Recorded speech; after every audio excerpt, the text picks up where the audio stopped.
Up next, we have got ourselves the NBA Finals between the Dallas Mavericks and the Boston Celtics, which I don't quite remember when that series ended up being decided, but I think the last team to make it was Dallas.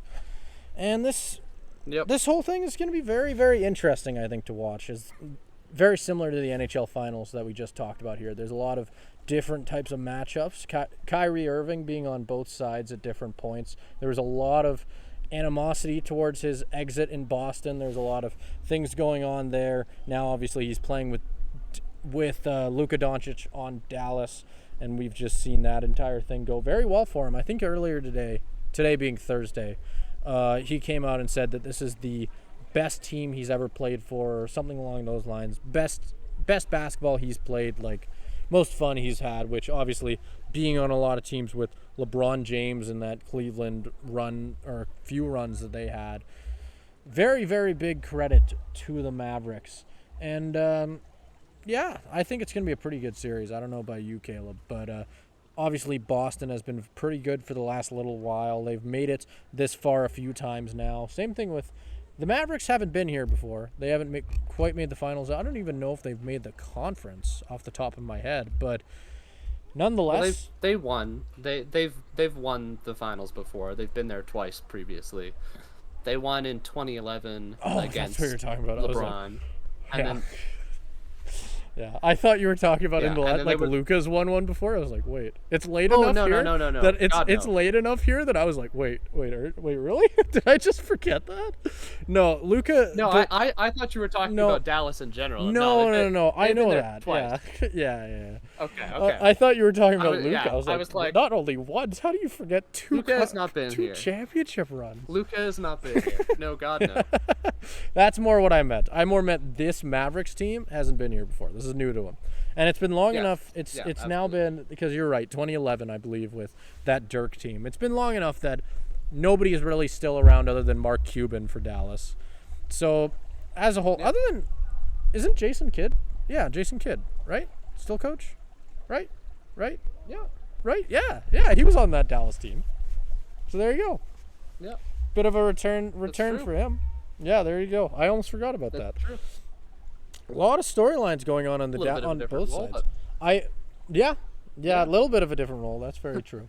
I think it's very interesting because Luka Doncic has sort of been, he has kind of fallen into that spot of like, he's been top 3 in the NBA for the last little bit. Top 3 best players, pretty much uncontested, but he hasn't won an MVP.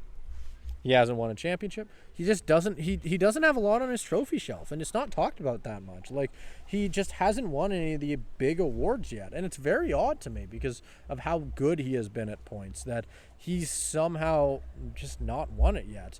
And MVP, it'll happen eventually. He's played at such a high level that it's going to happen at some point in the next little bit. And I think it just highlights the amount of talent in the NBA.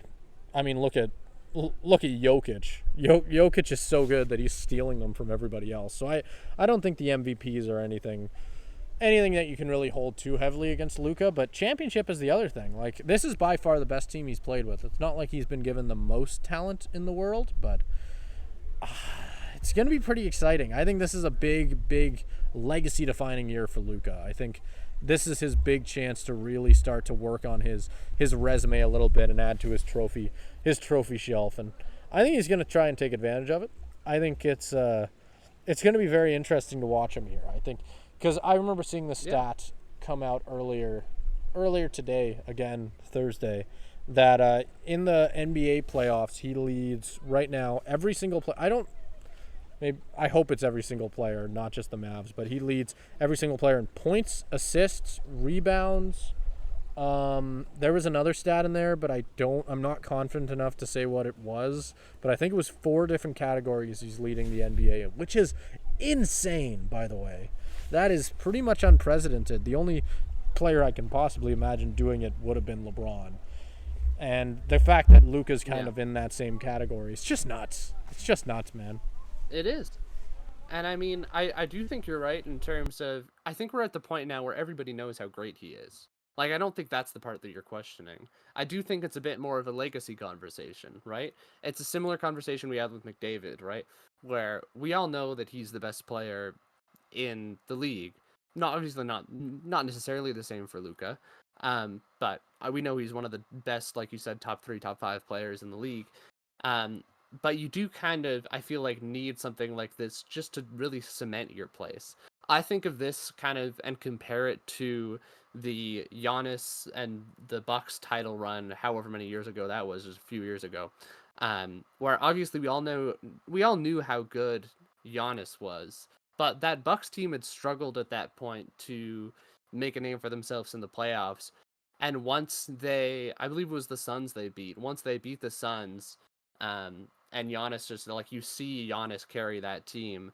I think that did a lot to cement how good a player he was and kind of cement his place in NBA history. I think Luka can do the same, where he's already viewed as one of the superstars. I think you just need this extra piece to go that one step farther and say, okay, he's crawling towards becoming a legend.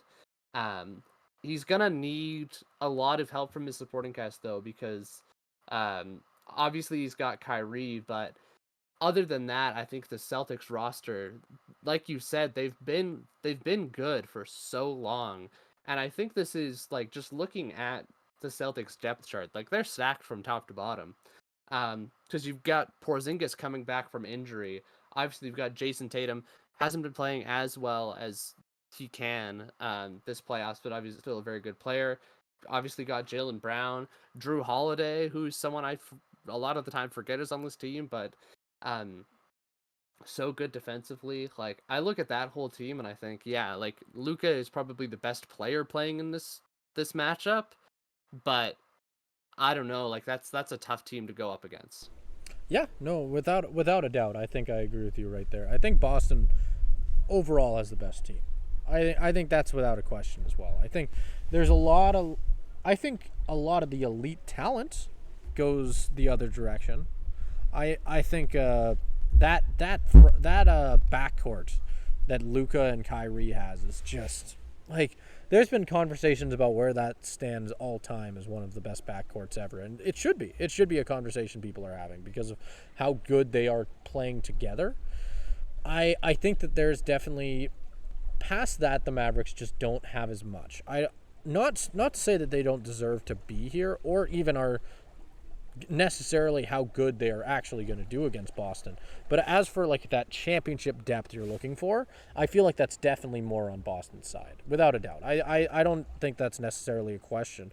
It's just how we're going to have to see how Jaylen Brown stands up against Luka, how Kyrie stands up against, I guess the next person in line would be Jason Tatum.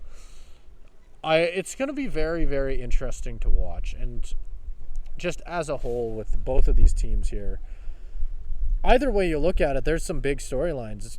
Kyrie beating Boston to win a championships, or the other way around, Kyrie leaving Boston and then Boston winning a championship against Kyrie.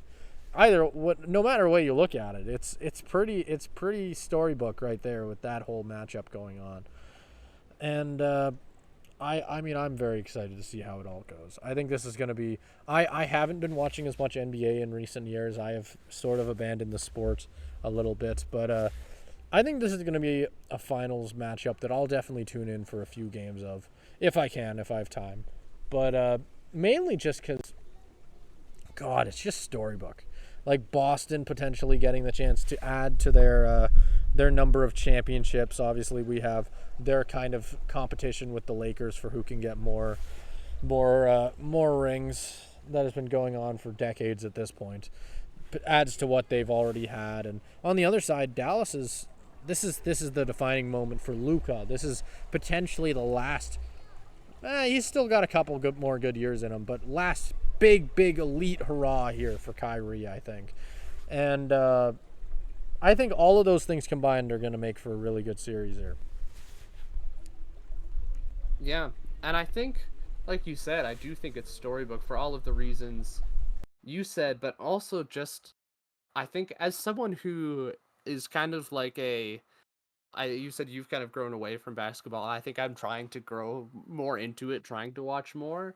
because I think one of the big things that turned me away from basketball in kind of when I was growing up, why I went more to the NHL, was just the lack of parity in the NBA, where I got so tired of seeing and being able to predict Warriors Cavs in the final for like 4 straight years or whatever it was.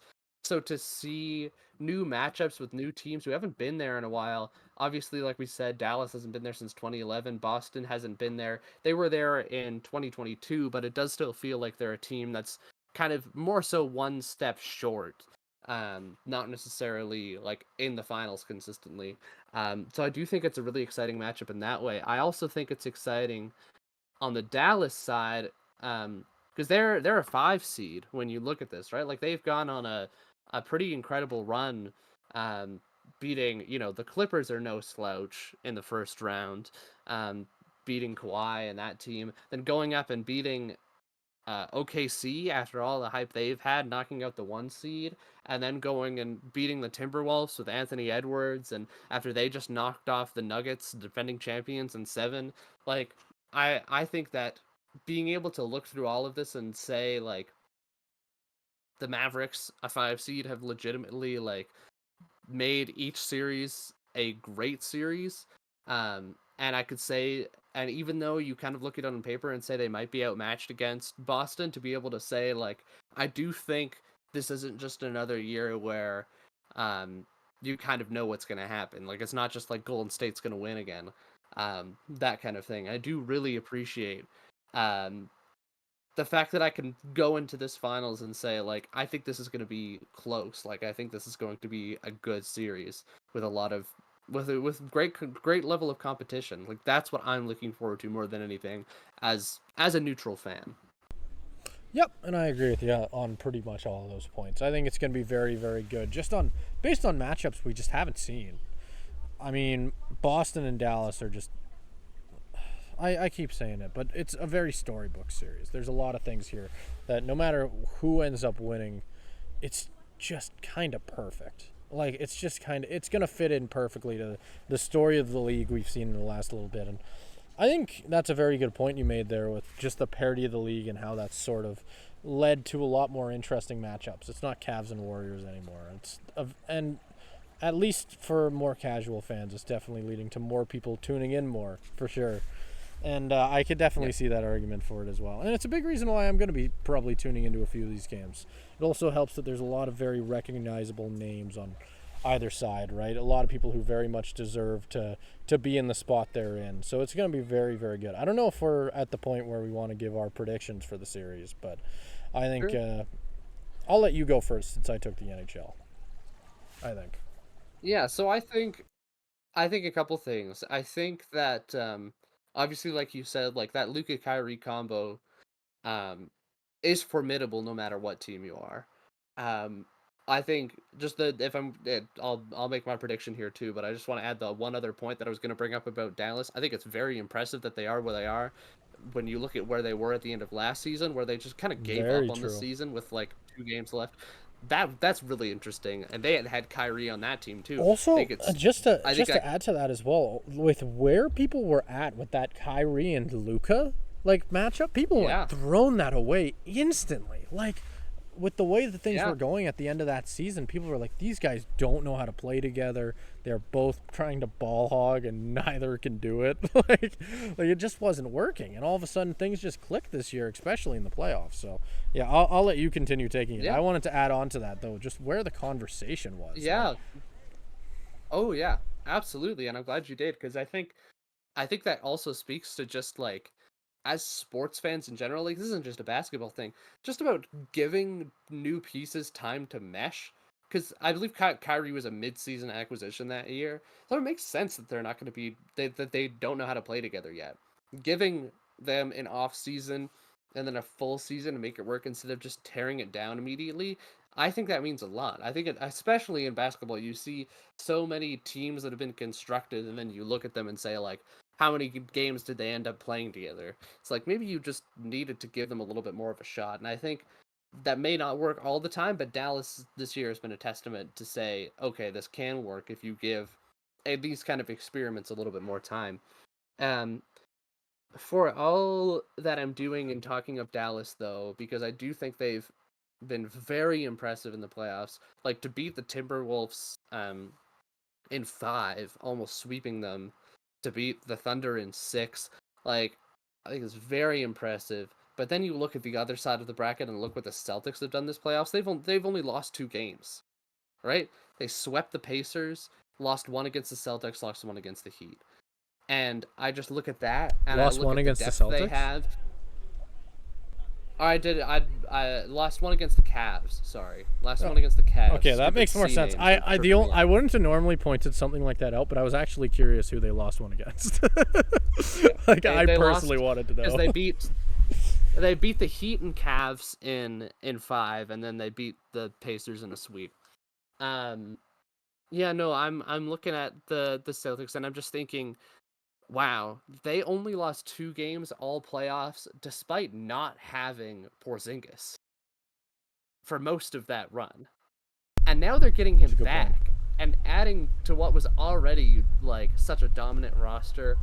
We talked about in our Stanley Cup final preview to say, like, you were saying this kind of feels like Florida's a year where they've fallen short a couple times, and it feels like this is the time. This feels like that for Boston. I think Dallas will make it close, but I have Boston in 6. Okay. You know what's funny? I was definitely more on Dallas's side, but I think you swayed me a little bit. I think a lot of the points you made there are very, very important. The fact that Boston's only lost 2 is insane. That is insane to me. Like, I think, though, just to make things interesting, I'll go on the other side. I'll paint a picture here. So far, Dallas has been the underdog in every single series they've been in. Almost every single. I think Clippers was basically a coin flip, but them going against who was it in the second round again? It was the Thunder. OKC. Yeah, yep. I think anybody would have told you OKC in that series. OKC has been so good this last season, and it was honestly weird to see Dallas beat them a little bit. And then we see them go against who was it again? The T-Wolves, and what they were able to do against the Nuggets. Then out of nowhere, the Mavericks were able to beat them. And with that, and not only that, but they beat them in 5. Like, both of those are just incredible feats of just being able to win despite everybody counting you out. And now we're in a situation where they're playing the Boston Celtics, who have only lost twice. Everybody's saying it's their year. I think Dallas does it again. I'm saying in this scenario, I'm going to say, or not, yes, no, I did say the right thing there. I'm going to say Dallas does it again. But this time I think it's going to be a little closer. I think it goes 7. I think Boston potentially wins the first game. I think they maybe win the second, and then we start to see Dallas step on the gas, and we see that, like, underdog. I think if we end up seeing a series like that, this one might end up going down in history as one of the more entertaining finals we've seen. And if we see something like that, if we see some finals heroics out of Luka, or even Kyrie for that matter, that would make for a pretty interesting situation, I think. But I think so. Your guess was Boston in 6. Mine was Dallas in 7. So either way, I think we're both sort of saying with this one, it's gonna be close. It's gonna be really good, and I'm very ready for it. I think there's a lot of conversation on either side with this whole thing. Make sure to let us know who you have as well, and why we're both stupid dumb heads for who we decided to take. Because at the end of the day, who knows what ends up happening?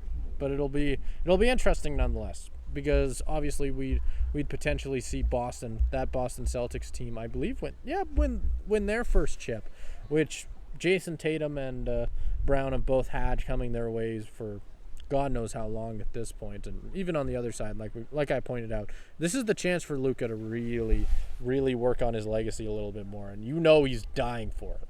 That is a guy who likes to win, and I think it's been eating him up a little bit that he hasn't got there yet, and now this is his chance with the best team he's had around him, a co-star who really makes him look good, and I'm very excited.